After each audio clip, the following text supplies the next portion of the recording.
his native language, which of course is Greek. This is a statement that I've never made before. If LeBron and Kevin Durant and Anthony Davis came to Milwaukee, I would have been good with that.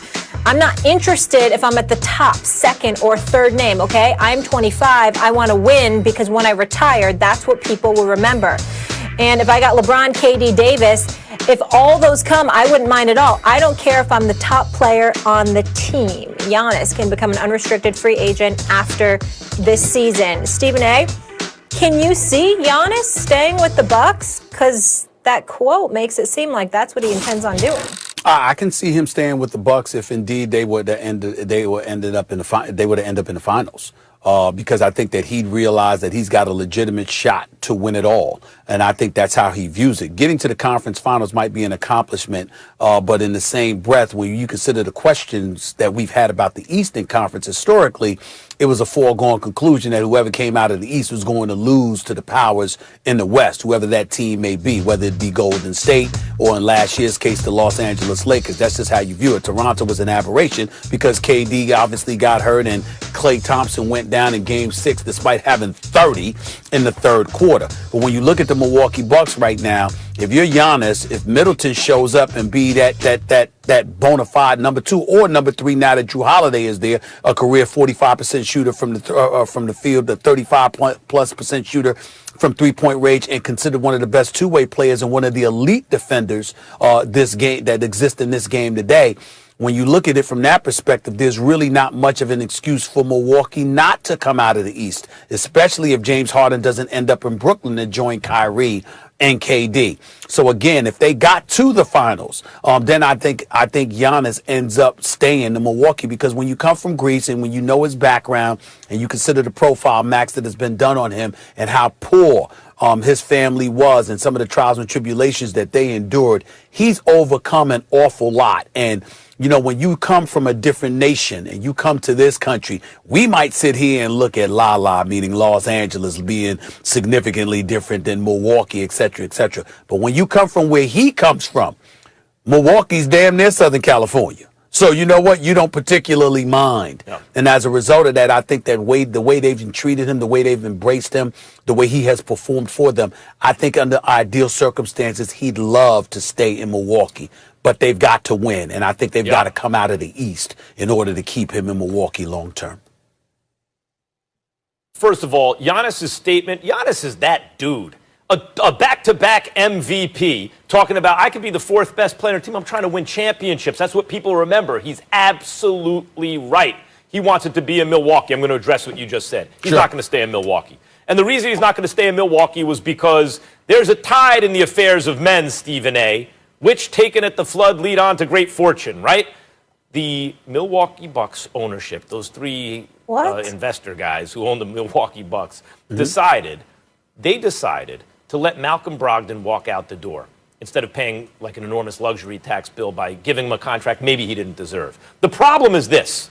What you said, let's take what you said about Giannis in Milwaukee and how he's from very desperate circumstances. Milwaukee looks really good to him. He doesn't care about, it's sunnier in LA or something. But the rest of the league does. Other players do. And that's why in the history of time, Milwaukee has never signed a great free agent. I'm trying to remember who it was. I keep forgetting. It was a forward about 6 or 7 years ago. They signed to a $15 million a year contract. He was okay. He wasn't a giant star. Big stars don't sign in Milwaukee. So what does that mean?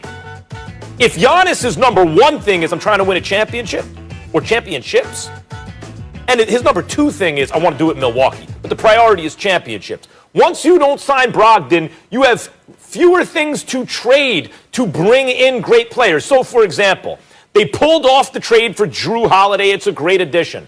Drew Holiday, Chris Middleton, and Giannis. Is that enough to get to the finals? Maybe. Is it enough to win a championship? Probably not. What if they had Chris Paul on that team as well? Would that be enough? Now you say, yep, I think that team probably wins the championship. Chris Paul moved teams. He switched teams. Phoenix got him for Kelly Oubre and a couple of guys and a first-round pick. You mean to tell me if you had Brogdon on the team, you couldn't move him in a package for Chris Paul? Probably a better package. I mean, the point is, because you can match up salaries, you have a valuable player. The point is, the Bucks played the town cheap when they had the chance. Now they didn't have enough to put an actual championship roster together. Giannis is going to recognize that. They couldn't even complete the trade for Bogdanovich, which would have helped them. Probably still wouldn't have been enough, right? They need another star player in order to get over the Lakers, in order to get even over a healthy Nets team. They didn't do it. They won't win the championship this year, and Giannis will sign away somewhere else. It's not because he doesn't want to be in Milwaukee. It's because he values championships more. And as Robert De Niro told Sylvester Stallone in Copland, Stephen A., when Stallone decided to do what Robert De Niro wanted him to do, but too late, you blew it. You blew it, Milwaukee Bucks. You blew it. Well, I think the jury's still out on that. I mean, to have a guy like Drew Holiday, that's nothing to sneeze at. I love Malcolm Brogdon, and he's got an incredible upside. He's not Drew Holiday, not yet. When you consider what Drew brings to the table on the defensive side of the floor and offensively, he's no worse than Malcolm Brogdon. You got to take that into consideration and consider it an upgrade. Secondly, and more importantly, here's the deal. If you were to get to the finals, and let's say you gave the Lakers a run for their money, then you're not putting it on an organization. You're looking at what you have in place and you saying we have enough. Now, if you go to the finals and you're Miami against the Lakers, who were clearly overmatched, then that's a different ball game. But if you go to the finals and you have a dog fight, then that's not on management. That's you looking at yourselves and saying, if we had done this, if we had done that, we could win it all. You got to look at Budenholzer, who I think is an exceptional coach. But the bottom line is they came up short last season. There's no way around it. And one could argue the season before that because you lost 4 straight. Yes, it was to Kawhi Leonard in Toronto. But if you were good enough to be up 2-0, you should be good enough to avoid 4 straight losses, okay? At least force a game 7 for crying out loud. So those things are on Budenholzer's resume as well. So we got to take into consideration everything that's going on with them. And again, that's why I think it comes down to a berth in the finals, because when you look at them, they may feel they have enough. We'll find out.